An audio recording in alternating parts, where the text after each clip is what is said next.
बरस 2021 में 2 अक्टूबर शनिवार को इंदिरा एकादशी को मनाई जा रही है। आश्विन मास के कृष्णा पक्ष में आने वाली इस एकादशी का व्रत करने से पितृ दोष दूर होता है और यह एकादशी पितरों को अधे गति से मुक्ति और मोक्ष दिलाने वाली मानी गई है। इस कथा को सुनने से मात्रा से ही वायोप्य यज्ञ का फल मिलता है। यहाँ पढ़े इंदिरा एकादशी व्रत की पौराणिक कथा। धर्मराज युधिष्ठिर के पूछने पर भगवान श्री कृष्ण ने इस कथा को बताया था। कथा प्राचीन काल में सतयुग के समय में महिषीमती नाम की एक नगरी में इंद्रसेन नाम का एक प्रतापी राजा धर्म पूर्वक अपनी प्रजा का पालन करते हुए शासन करता था। वो राजा पौत्र और धन आदि से संपन्न और विष्णु भगवान का परम भक्त था। एक दिन जब राजा सुख पूर्वक अपनी सभा में बैठा था तो आकाश मार्ग से महर्षि नारद उतर कर उसकी सभा में आए। राजा उन्हें देखते ही हाथ जोड़कर खड़ा हो गया और विधि पूर्वक आसन सुख से बैठकर मुनि ने राजा से पूछा कि हे राजन, आपके सातों अंग कुशल पूर्वक तो है, तुम्हारी वृद्धि धर्म में और तुम्हारा मन विष्णु भक्ति में तो रहता है। देव ऋषि नारद जी की ऐसी बातें सुनकर राजा ने कहा, हे महर्षि, आपकी कृपा से मेरे राज्य में सब कुशल है और मेरे यहाँ यज्ञ कर्मादि सूर्यकीर्ति हो रहे हैं। आप कृपा करके आपने आगमन का कारण कहिए। तब ऋषि कहने लगे कि हे राजन, आप आश्चर्य देने वाले मेरे वचनों को सुनो। मैं एक समय ब्रह्मलोक से यमलोक को गया था। वहाँ श्रद्धा पूर्वक यमराज से पूजित होकर मैंने धर्मशील और सत्यवान धर्मराज की प्रशंसा की। उसी यमराज की सभा में महान ज्ञानी और धर्मात्मा तुम्हारे पिता को एकादशी का व्रत भंग होने के कारण देखा, संदेशा दिया, सो मैं तुम्हें कहता हूँ। उन्होंने कहा कि पूर्व जन्म में कोई विघ्न हो जाने के कारण मैं यमराज का निकट रह रहा हूँ। सो हे पुत्रा, यदि तुम आश्विन कृष्णा इंदिरा एकादशी का व्रत मेरे नियमित करो तो मुझे स्वर्ग की प्राप्ति हो सकती है।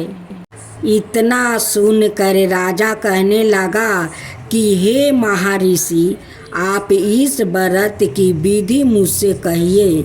नारद जी कहने लगे, आश्विन माह की कृष्णा पक्ष की दशमी का दिन प्रातः काल श्रद्धा पूर्वक स्नादि से निमृत होकर पूर्ण दोपहर को नदी आदि में जाकर स्नान करे, फिर श्रद्धा पूर्वक पितरों का श्राद्ध करे और एक बार भोजन करे।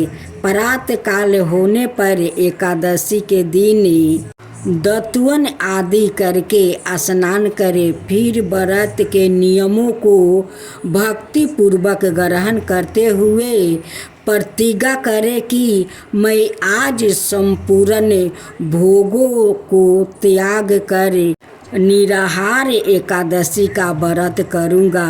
हे अच्युत, हे पिंडरीकच्छ, मैं आपकी शरण हूँ, आप मेरी रक्षा कीजिए।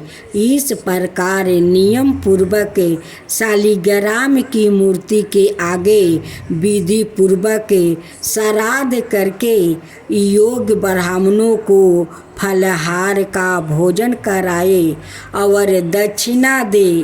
पितरों के श्राद्ध से जो बच जाएगा उसको सूंघा कर गऊ को दे दो और धूप दीप गंध पुष्प नैवेद्य आदि सब समग्रही से ऋषिकेश भगवान का पूजन करो। रात में भगवान का निकट जागरण करो। इसके पश्चात द्वादशी के दिन प्रातःकाल होने पर भगवान का पूजन करे, ब्राह्मणों को भोजन करवाए। भाई बंधुओं स्त्री और पुत्रा सहित आप भी मौनो होकर भोजन करें।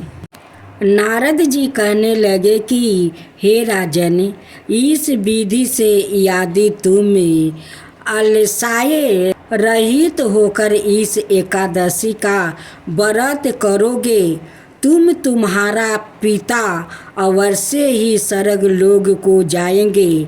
इतना कहकर नारद जी अंतर्ध्यान हो गया।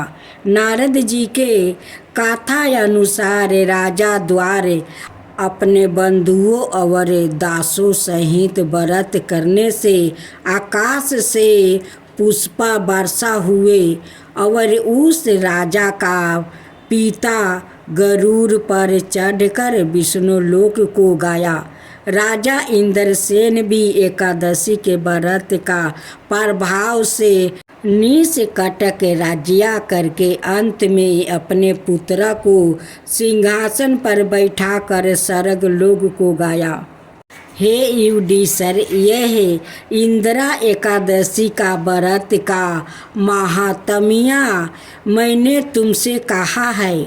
इसके पढ़ने और सुनने से मनुष्य सब पापों से छूट जाता है और सब प्रकार का भोग को भोग कर वैकुंठ को प्राप्ति होता है। इतना ही नहीं, इस व्रत से पितृ दोष से दूर होता है और पितृ दोष से भी मुक्ति भी मिलती है और पितरों को मोक्ष की प्राप्ति होती है।